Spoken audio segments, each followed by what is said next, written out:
네, 안녕하십니까. 이건우입니다. 우선 이 자리에 서게 돼서 굉장히 기쁘고요. 또 이런 기회를 주신 하나님께 감사드린다는 말씀으로 제 말씀을 시작하고 싶습니다. 우선 제가 준비한 성서구절 하나만 읽고 시작을 하겠습니다. 잠언 6장 20절인데요. 내 아들아, 네 아비의 명령을 지키며 네 어미의 법을 떠나지 말고. 방금 제가 읽은 구절은 오늘 우리가 독서 시간에 2번 반복해서 읽었던 에베소서 6장 1, 2절 말씀과 굉장히 닮아 있는 것 같습니다. 쉽게 말해서 두 본문 모두 부모님 말씀 잘 들어라, 이런 이야기를 하고 있는데요. 그런데 제가 지금 방금 읽은 구절은 조금 저에게 특별한 의미를 가지고 있어요. 사실 저희 어머니, 주보에 보시면 박영미 자매의 삶이라고 제목이 되어 있는데 저희 어머니 성함입니다. 네, 사실 저희 어머니께서 본인이 읽으시던 성경에 본인이 마지막으로 읽었던 흔적을 남기신 구절이 바로 이 잠언 6장 20절 말씀이셨습니다.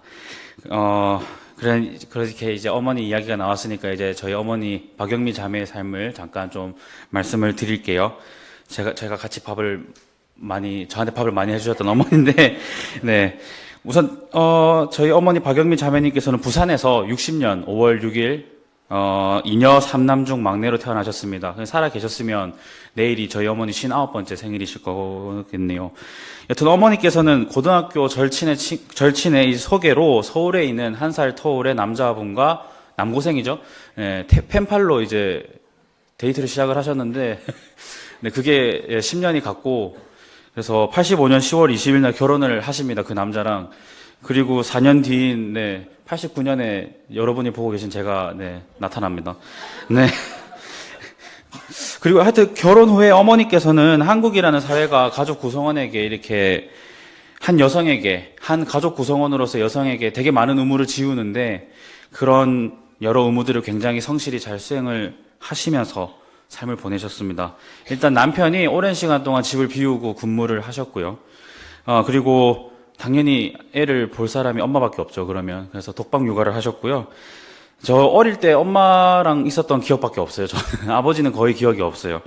근데 이제 2000년에 아버지께서 불행하게도 비브리오 폐혈증에 걸리셔가지고 생사를 헤매십니다. 그때 아버지를 또 전적으로 간호하신 것도 어머니셨어요. 지금도 당시 어머니께서 제 손을 잡으시면서, 당시 저는 초등학교 6학년입니다. 울먹거리시면서 하시던 말씀이 기억납니다. 건우야, 우리 아빠를 일찍 보내드려야 할지도 모르겠다. 근데 다행히도 그런 일은 일어나지 않았고 어머니의 이제 정성 어린 간호로 살아남으셨습니다. 그 당시 아버지께서는. 근데 히스기야가 받은 것보다는 조금 적은데 하여튼 12년 더 사셨어요. 저희 가족을 위해서. 그래서 저희 아버지랑 이제 기억이 2000년부터 저는 많습니다. 집에서 오래 계시고 어머니랑도 이제 가정적으로 생활을 되게 많이 하셨거든요. 그렇게 남편은 건강을 어느 정도 회복해서 한 중견 회사의 상무라는 지위까지 오르셨고 저도 공부를 보기보단 열심히 해가지고 좋은 결과를 얻어서 서울에 왔습니다. 이때가 2000년대 중후반 즈음인데 이때 비로소 어머니께서는 가족이라는 틀이 이제 어머니한테 지우고 있던 여러 의무들로부터 해방이 좀 되셔가지고 자기의 삶을 이렇게 꾸리기 시작하셨던 것 같아요. 조그만 시장에 가셔가지고 물건 떼와서 물건 파시고 이런 소일거리를 찾으셨더라고요. 여하튼 시간이 흘러 2010년 9월경이 됩니다.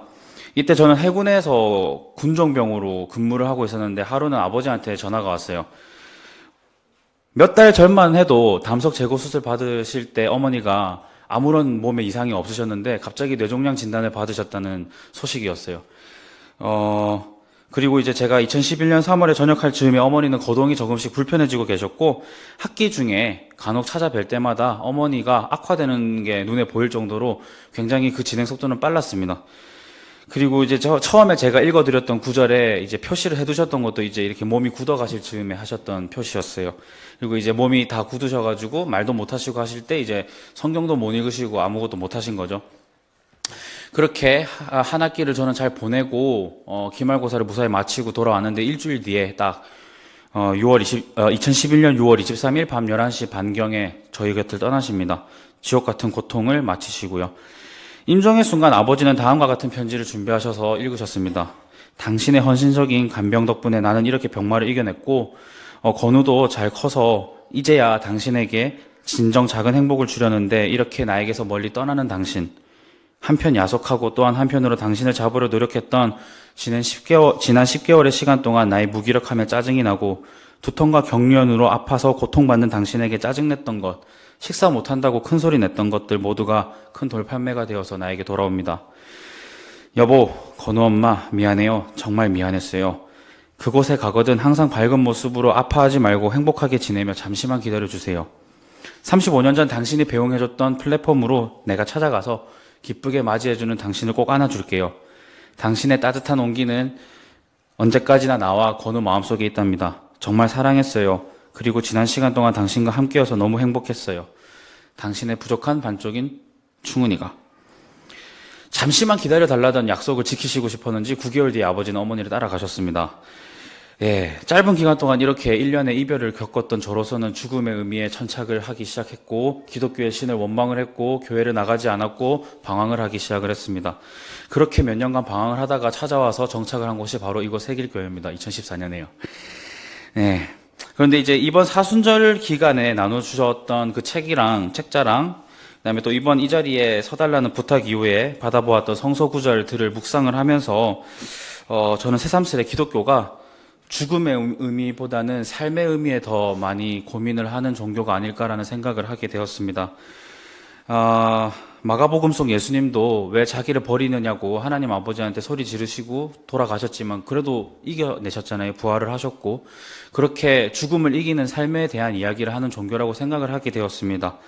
이렇게 생각을 바꿔서 보니까 어머니가 투병 중이실 때 하셨던 말씀 중 제가 가장 마음 아프게 기억하고 있는 말 중 하나에 대해서 다르게 생각하게 되었어요. 어떤 말씀을 하셨냐면, 아이고, 내가 하나님한테 죄를 많이 지어갖고 말도 못하고 화장실만 들락날락거리는 여자가 됐는갑다.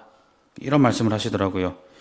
그때는 못해드렸지만 이 자리를 빌어서 어머니한테 꼭 지금 말씀드리고 싶습니다. 아니요, 어머니, 그렇지 않습니다. 어머니는 누구보다도 어린아이처럼 낮은 자리에서 저와 아버지께 헌신적으로 돌봐주셨고, 저는 평생 어머니께 감사드려도 모자랄 판입니다. 하나님은 어머니가 짓지도 않은 죄나 먼지 같은 걸로 그런 고통을 주신 게 아니라고 저는 확신합니다. 오히려 하늘나라에 가셨을 때 하나님께 영미야 수고 많았다 라고 칭찬받으셨으리라고 저는 믿습니다. 덤으로 아버지가 말씀했던 플랫폼에서 남편이었던 이충은 형제를 홀가분하게 맞이해서 또 기쁜 마음으로 맞이하셨으리라고 믿습니다. 물론 건우 내비 두고 와 이리 일찍 왔는겨 라고 한마디는 하셨겠지만요. 그래도 이런 어머니의 지적에 아버지께서도 하실 말씀이 있었을 겁니다. 물론 나도 아쉽고 미안한데 건우 곁에 지금 좋은 사람이 얼마나 많은지 아나? 라고요. 오늘 제가 특별히 이 자리에 초대한 분이 계십니다. 바로 저희 고모님이신데요. 현재 제가 무너지지 않고 이 자리에 설 수 있었던 것은 오롯이 제 아버지의 누이이신, 그리고 어머니의 시누이죠. 고모님 덕분입니다. 비록 이제 저에게 유괴 부모님은 곁에 계시지 않지만 제가 그분들께 못다 했던 에베소서와 잠언의 교훈을 꼭 고모님께는 실천하면서 살고자 합니다. 이 자리를 빌어서 맹세하겠습니다. 네. 제게 고모님은 이제 어머니시거든요. 고모 사랑해요. 네. 그리고 또 제게는 또 하나의 대가족이 있습니다. 바로 지금 제 이야기를 경청해 주시는 세길교우 자매 형제 여러분입니다. 저는 세계교회를 다니면서 비로소 저희 어머니가 어떤 죄를 지어가지고 그런 끔찍한 병에 걸렸다라는 끔찍한 생각으로부터 벗어날 수 있었고요. 또 제가 힘들 때 언제나 지지해주시고 믿어주시고 사랑을 베풀어 주시는 데에서 살아갈 힘과 희망을 얻을 수 있었습니다. 물론 저 또한 하나님께서 제게 새로 마련해 주신 세계 가족의 구성원으로서 낮은 자리를 자처하며 섬길 수 있도록 노력하겠습니다. 그렇게 하다 보면 세계 공동체에서도 제가 부모님을 통해서 발견할 수 있었던 하나님 나라에 대한 희망을 세상에 드러냄에 있어 조금이나마 도움이 되지 않을까 생각합니다. 마지막으로 제가 이제 덧붙이고 싶은 건 그래도 우리가 오늘 독서 시간 때 읽었던 구절이 있잖아요. 이 구절들이 생각을 좀 해보니까 서로를 좀 보완하고 있다는 생각이 들었어요. 한쪽에서는 이제 섬겨라, 말씀 잘 들어라 하는데 또 한쪽에서는 낮아져라, 겸손해라 이런 이야기를 하잖아요. 이 두 구절에서 그래서 이제 그리스도 안에 연합하는 교회 모형인, 교회가 그 운영에 있어서 어떤 원칙을 가지고, 진행해 나가야 되는지에 대한 단서를 준다고 저는 생각을 했습니다. 한쪽이 일방적인 복종과 희생을 요구해서는 안 된다는 건 말이죠.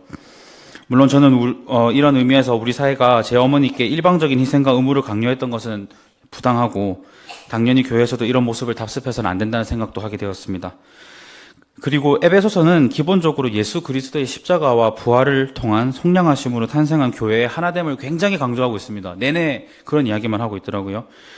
또 한편으로 공생애 중 예수님은, 우리 마태복음에서 만나봤던 예수님은 우리에게 높은 자가 누구냐고 싸우는 데 시간 보내지 말고 우선 낮은 자리를 자처하라고 우리에게 권하고 있습니다. 비록 다양한 형태로 존재하지만 한국 사회를 이루는 기본적인 단위인 가족이라는 제도에 바라건대 우리 세길교회가 먼저 모범이 될 수 있으면 좋겠습니다. 그렇게 또 기도하겠습니다. 또 그렇게 노력을 하겠습니다. 아이는 부모의 교훈을 듣고 또 공경하지만 동시에 부모는 자식의 눈높이에 내려가는 식으로 서로를 보살피고 보완하는 그런 공동체 말이죠. 물론 현실에서 이것이 얼마나 힘든지는 방금 나오셨던 소정 누나의 삶이나 서희 누나의 삶이나 이런 우리 청년의 형 누나들의 삶을 보면서 되게 힘들다는 건 알고 있지만, 그럼에도 저는 이제 고모님과 저희 어머니라는 굉장히 훌륭한 모범을 만나는 또 행운을 누렸다는 생각도 듭니다. 이 자리를 빌어서 저부터 교회에서 마태복음성 예수님의 말씀과 에베소서에서 그리스도와의 연합을 중시하시는 사도 바울의 권고를 조금씩 실천하겠다는 다짐을 하면서 저희 말씀을 맺도록 하겠습니다. 저희 어머니 박영미 자매의 이야기와 이에 덧붙인 제 짧은 신학적 소견을 경청해 주신 여러분께 대단히 감사드립니다. 감사합니다.